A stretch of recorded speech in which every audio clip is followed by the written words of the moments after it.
छोकी इहो वरी टेक्निकल कमु थी थो वञे ईअं तबसराती वज़ाहती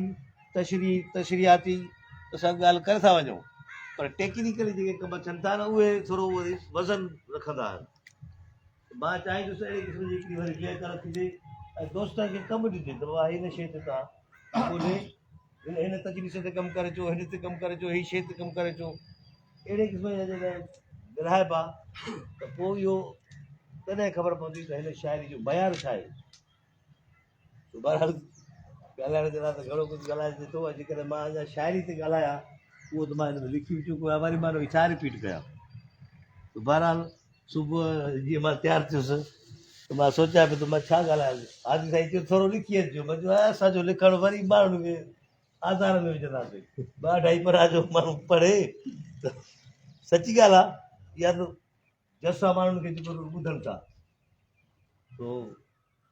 ऐं ॿोलीअ जा इस्तलाह सवेर जीअं ॿोल ॿधो हुजणु लफ़्ज़ जेको सवेर साईं इस्तेमालु ॿोल ॿधो हुजणु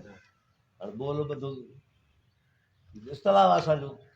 ख़ासि करे निकाह जे लाइ बि चवंदा भई ॿोल ॿधल आहे कंहिंसां गॾियल हुजनि माना उन खां हाणे टुटणो न आहे अहिड़े क़िस्म जा इस्तलाह अहिड़े क़िस्म जी ॿोली जेका फ़क़ी लुत्फ़ अली टालपुर जी शाइरी जी में कमु आंदल आहे इन ते अलॻि सां कमु थियणु घुरिजे त इस्तलाह छा थींदो आहे ऐं फ़क़ीर कहिड़ा इस्तलाह कमु आंदा आहिनि इन अंदाज़ सां जेकॾहिं तव्हां कमु कंदव त पोइ मज़ो ईंदो तॾहिं बाक़ी हाणे हा बाक़ी हाणे बेत खोले पढ़ूं था हुनजी तशरीह कयूं था सभु को करे विधो पर कमु अहिड़ो कजे जेको अॻिते हली वरी उन मां ॿियनि जे लाइ बि के राहूं निकिरनि माना इहे शयूं मां चाहियां थो त हिननि शयुनि खे पैरामीटर्स में ॾिसिजे इहे पंहिंजियूं ज़ाती राय बि न हुजनि पैरामीटर्स खणजनि उन पैरामीटर्स में हिन शयुनि खे तोड़जे ऐं हीअ शाइरी उन